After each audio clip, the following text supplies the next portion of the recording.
Hello students, आज हम Anthoceros के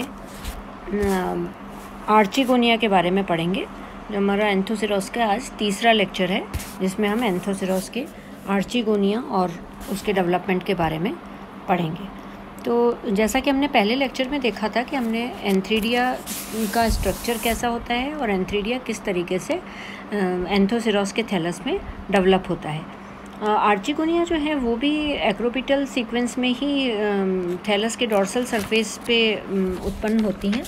और ये जो मोनोशियस स्पीशीज़ होती हैं, जिसमें एंथ्रीडिया और आर्चिगोनिया दोनों पाए जाते हैं, उसमें सेम थैलस पे जब एंथ्रीडिया लग जाते हैं उसके बाद में आर्चिगोनिया डेवलप होती हैं। जो एक मैच्योर आर्चिगोनिया है उसका स्ट्रक्चर अगर हम देखें, यहाँ इस डायग्राम में हमें दिखाई दे रहा है एच जो डायग्राम है उसमें, तो जो मैच्योर आर्चिगोनिया है वो डोर्सल सरफेस पे एम्बेडेड रहती है थैलस के अंदर, गैमेटोफिटिक थैलस के अंदर।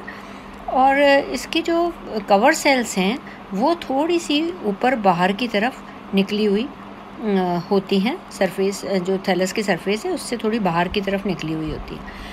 और जो नेक होती है, इसकी दो पार्ट होते हैं इसमें, नेक और वेंटर। तो नेक वाला जो पोर्शन है, जो ऊपर वाला पोर्शन है, उसमें 6 वर्टिकल रोज होती हैं। इसका स्ट्रक्चर लगभग उसी तरीके से है जैसे हमने रिक्शिया और मार्केंशिया में हम पढ़ चुके हैं।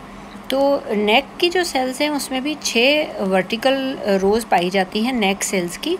और जो इसकी नैरो कैविटी होती है नेक की, जैसे एक फ्लास्क होता है हमारा कोनिकल राउंड बॉटम फ्लास्क, उस तरीके का इसका शेप है।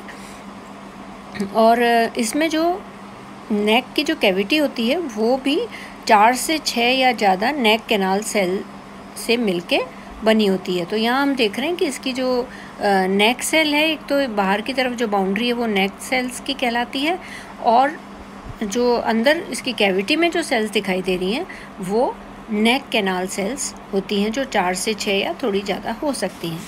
और जो नीचे वाला स्वॉलन पोर्शन होता है उसको हम वेंटर कहते हैं। और इस वेंटर में एक लार्ज एग सेल होती है, एग सेल, और इसके ऊपर एक छोटी सी वेंटर कैनाल सेल पाई जाती है। तो ये एक मैच्योर आर्चिगोनिया का स्ट्रक्चर है, जो फ्लास्क नुमा रचना है, जिसकी लंबी गर्दन है, उसको नेक सेल से बनी हुई होती है उसकी बाउंड्री, और उसके अंदर जो कैविटी होती है उसमें 4 से 6 नेक कैनाल सेल्स पाई जाती हैं। और जो स्वॉलन वेंटर होता है उसमें एक वेंटर कैनाल सेल होती है, और उसके नीचे एक बड़ी सी एग सेल पाई जाती है। अब हम देखेंगे कि ये जो आर्चिगोनिया है, मैच्योर आर्चिगोनिया, ये किस तरीके से थैलस की एक कोशिका से डेवलप होती है। तो आर्चिगोनिया जो है वो एक सिंगल सुपरफिशियल डॉर्सल सेल से डेवलप होती है, जिसको हम आर्चिगोनियल इनिशियल कहते हैं, जो इमीडिएटली पीछे होती है, ग्रोइंग एपेक्स के थोड़ा सा पीछे वो पाई जाती है। तो आर्चिगोनियल इनिशियल जो है वो एक ट्रांसवर्स वॉल से डिवाइड होता है, और इसमें हमें 2 कोशिकाएं दिखाई देती हैं। एक तो प्राइमरी आर्चिगोनियल सेल होती है, और जो अंदर की तरफ होती है वो प्राइमरी स्टॉक सेल होती है। कई बार एक ही जो कोशिका है वही आर्चिगोनिया बना लेती है, लेकिन जो प्राइमरी स्टॉक सेल कटती है नीचे की तरफ, उससे एक वेंटर के नीचे का छोटा सा स्टॉक जो होता है वो बनता है, और प्राइमरी आर्चिगोनियल जो सेल है उससे पूरे आर्चिगोनिया का निर्माण होता है। प्राइमरी आर्चिगोनियल सेल जो है उसमें हम ये देखते हैं कि वो 3 उसमें इंटरसेक्टिंग ऐसे सेल विभाजन होते हैं। बाहर की तरफ पेरिक्लाइनल डिवीजन होते हैं, और उससे इस तरीके का, जैसे ये सी में दिखाई दे रहा है, एक बीच में सेंट्रल सेल बनती है, और बाहर की तरफ जैकेट इनिशियल दिखाई देते हैं। तो जो जैकेट इनिशियल्स होते हैं, अब हम इसका 2 तरीके से 2 भागों में इसका डेवलपमेंट पढ़ेंगे। एक तो ये जो हमने जैकेट इनिशियल्स बनाए हैं 3, इनका भविष्य क्या होता है, और बीच वाली जो सेंट्रल सेल, जिसको प्राइमरी एक्सियल सेल भी कहते हैं, वो किस तरीके से डेवलप होती है। तो यहाँ हम देखते हैं कि जो जैकेट इनिशियल्स हैं, 3 जैकेट इनिशियल्स, इनमें पहले ये ट्रांसवर्सली डिवाइड करती हैं और इससे मतलब एक के ऊपर एक डिवाइड करती हैं, तो 2 टेयर में 2 लेयर्स में 3 सेल्स बनती है, मतलब 3 सेल ऊपर और 3 सेल नीचे ट्रांसवर्स डिवीजन के बाद में। जो ऊपर वाली सेल है, जो अपर लेयर की अपर टीयर की जो 3 सेल्स होती हैं वो एंटीक्लाइनल डिवीजन से डिवाइड होती हैं, एंटीक्लाइनली डिवाइड होती हैं और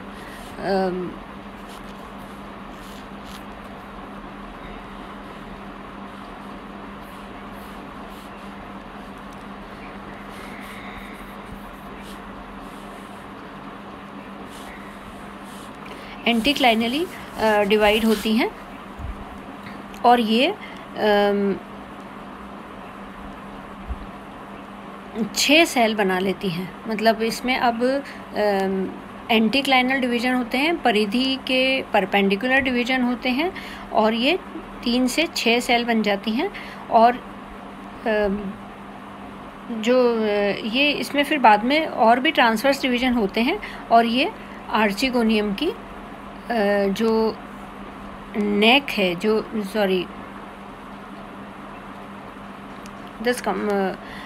जो इसमें ट्रांसवर्स डिवीजन होते हैं जिससे ये आर्चिगोनियम की नेक बनाती हैं और इसमें जो मतलब 3 से ये 6 बनी, तो ये 6 वर्टिकल रोज इसमें ट्रांसवर्स डिवीजन होने के बाद में ये लंबाई में बढ़ती हैं वर्टिकल रोज और नेक सेल इसकी बना लेती हैं। क्योंकि आर्चिगोनियम गैमेटोफिटिक टिश्यू में एम्बेडेड रहता है, इसलिए नेक सेल्स जो हैं वो गैमेटोफिटिक टिश्यू के साथ ही मिल जाती हैं, अलग से दिखाई बहुत कम, इसको हम डिफ्रेंशिएट नहीं कर पाते।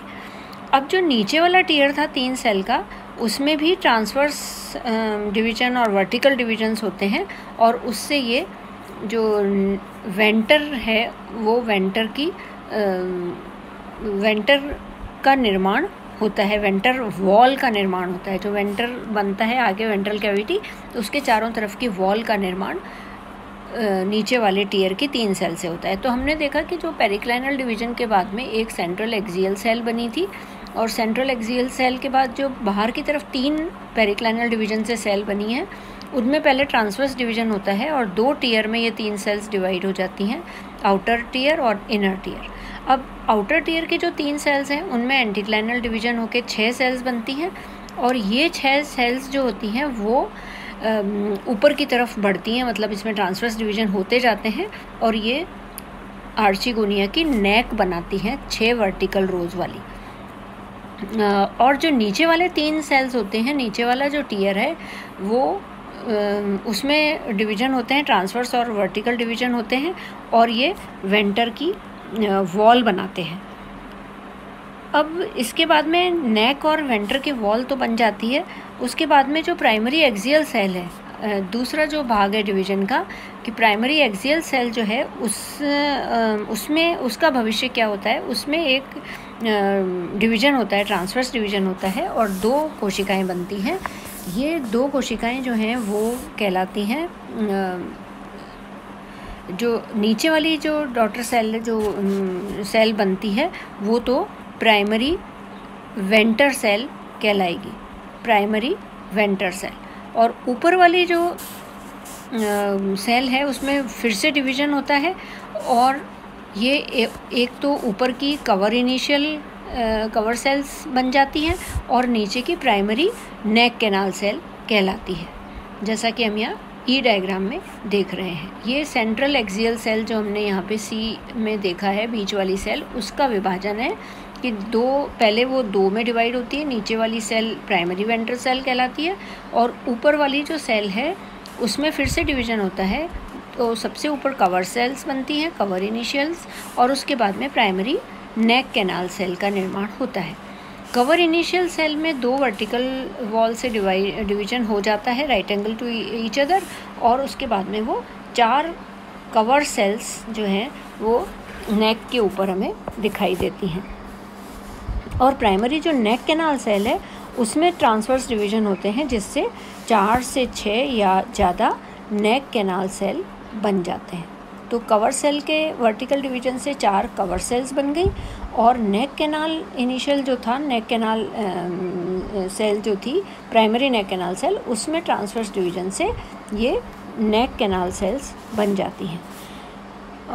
जो नीचे वाली सेल थी हमारी प्राइमरी वेंट्रल सेल, तो ये प्राइमरी वेंट्रल सेल जो है, जो यहाँ पे प्राइमरी वेंट्रल सेल है, इसमें डिवीजन होता है ट्रांसवर्स डिवीजन, और एक ऊपर वाली छोटी सी वेंट्रल कैनाल सेल बनती है और नीचे वाली एग सेल के रूप में हमें दिखाई देती है। तो इस तरीके से हमने देखा कि ये जो इनिशियली प्राइमरी आर्चिगोनियल सेल थी, उसमें जैकेट इनिशियल और प्राइमरी एक्सियल सेल बनते हैं, सेंट्रल सेल। जैकेट इनिशियल से नेक बनती है 6 रो वाली, और आधे पोर्शन से वेंटर की वॉल बनती है, जबकि बाकी के मैच्योर आर्चिगोनियम का पूरा जो अंदर वाला हिस्सा है वो सारा प्राइमरी एक्सियल सेल के डिवीजन से बनता है, जिसमें विभाजन के बाद में एक प्राइमरी वेंट्रल सेल होती है और ऊपर वाली सेल में एक कवर इनिशियल और नेक कैनाल, प्राइमरी नेक कैनाल सेल बनती हैं। तो कवर इनिशियल से 4 कवर सेल्स बन जाती हैं और प्राइमरी नेक कैनाल सेल के डिवीजन से जो कैविटी में 4 से 6 नेक कैनाल सेल्स होती हैं वो बनती हैं, और प्राइमरी वेंट्रल सेल में डिवीजन से प्राइमरी वेंट्रल कैनाल सेल बनती है और एग सेल का निर्माण होता है। तो इस तरीके से इन सब के डिवीजन से ये एक मैच्योर आर्चिगोनियम का स्ट्रक्चर हमें मिलता है। अब फर्टिलाइजेशन से पहले क्या होता है, जो कवर सेल्स होती हैं जो आर्चिगोनियम के टिप पे होती हैं वो सेपरेट हो जाती हैं पानी एब्जॉर्ब करके, और जो नेक कैनाल सेल्स होती हैं अंदर की तरफ वो डिज़ोल्व हो जाती हैं, और नेक कैनाल सेल के साथ साथ में वेंट्रल कैनाल सेल जो एक है वो भी डिज़ोल्व हो जाती है, और एक म्यूसिलेजिनस सब्सटेंस सिक्रेट होता है डिसइंटीग्रेशन के टाइम पे, और ये म्यूसिलेज जो है वो ऊपर की तरफ एक छोटे से माउंड स्ट्रक्चर में ये आर्चिगोनियम के टिप पे इकट्ठा हो जाता है, जिसको हम म्यूसिलेज माउंड कहते हैं। जो एंथ्रीडियम में एंथ्रेजॉइड्स बने थे, जो हमने पिछले लेक्चर में देखा था, एंथ्रीडियम में जो एंथ्रेजॉइड डेवलप हुए थे स्पाइरल और बाइफ्लैजिलेटेड, वो नेक आर्चिगोनियम के नेक की तरफ अट्रैक्ट होते हैं, और जो इसमें केमिकल्स होते हैं म्यूसिलेज में, उससे वो अट्रैक्ट होके इसके टिप पे आ जाते हैं, और बहुत सारे एंथ्रेजॉइड अंदर जाते हैं, लेकिन केवल एक एंथ्रेजॉइड जो है वो एग तक पहुंच पाता है, और फर्टिलाइजेशन के बाद में एक oospore का निर्माण हो जाता है। तो ये जो oospore बनेगा गैमेटोफिटिक थैलस में, जहाँ आर्चिगोनिया डेवलप हो रही हैं, वहीं पे एक oospore का निर्माण होता है, और ये जो डिप्लॉयड oospore है या जाइगोट है, it is the mother cell of the sporophytic generation. मतलब ये डिप्लॉयड हो गया स्ट्रक्चर, और यहाँ से स्पोरोफिटिक जनरेशन की शुरुआत होती है। जैसे जैसे oospore साइज़ में बढ़ता है, ये अपने चारों तरफ एक वॉल सिक्रीट कर लेता है। तो ये इसका हम स्पोरोफाइट का जो डेवलपमेंट है, स्पोरोफाइट कैसे बना, उसको हम अगले लेक्चर में देखेंगे। Thank you very much.